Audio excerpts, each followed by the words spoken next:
ஹாய்ப்பா, என்ன பேசலாம் நம்ம? நம்ம வந்து பார்த்தீங்கன்னா, இப்போ விண்வெளிக்கு இந்தியர் ஒருத்தர் போயிருக்காரு.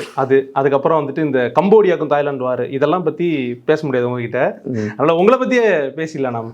நான் வந்து பின்ன என்ன பேசலாம்னு நம்ம என்ன உலக அரசியலா பேச போறோம்? உண்மைதான். உண்மைதானே? அதை பத்திலாம் நம்மளுக்கு தெரியாது ஏதோ. தெரியாது. நம்ம வந்து இப்போ வந்து யார்கிட்ட பேச போறோம் அப்படின்னா, அவருக்கு ஒரு பெரிய பட்டம் இருக்கு.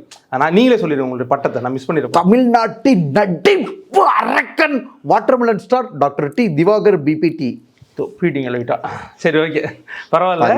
அவர்கிட்ட தான் வந்து நம்ம பேச போறோம். வாட்டர்மெலன் ஸ்டார் அவர்கள், வணக்கம் சார். வணக்கம்மா. உங்களுடைய கோடிக்கணக்கான ரசிகர்கள்ல வந்து நான் இங்க பார்த்துட்டு இருக்கவங்க எல்லாருமே ஒருத்தங்க.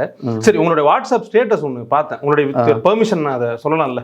அதெல்லாம் கேளுங்க. கேட்கலாம். அது என்ன அப்படின்னா, இல்ல நீங்க ஸ்டேட்டஸ் போட்டிருந்தது, அதனால இப்போ சூர்யா வந்து என்னோட சீனை ரீக்ரியேட் பண்ணியிருக்காரு அப்படின்னு மனசாட்சி எல்லாம் வந்து ஒரு ஸ்டேட்டஸ் ஒன்று போட்டிருந்தீங்க. அதை பத்தி சொல்லுங்க. ஆக்சுவலா உண்மை என்னன்னாக்கன்னு, உண்மைதான். காலேஜ் நான் ஃபர்ஸ்ட் இயர் படிக்கிறப்ப தான் கஜினி படம் வந்துச்சு. நான் அதில் என்ன சொல்லியிருக்கேன்னா, அந்த சீனை ரீக்ரியேட் பண்ணி வாட்டர்மெலன் ஸ்டார் அப்படின்னு பேர் எடுப்பேன்னு எனக்கும் தெரியாது, சூர்யா சாருக்கும் தெரியாது. அவருக்கு இப்போ வரைக்குமே தெரியாது. தெரியும், பட் அதுக்கான விளக்கங்கள் வேணாம். தெரியும். He knows everything.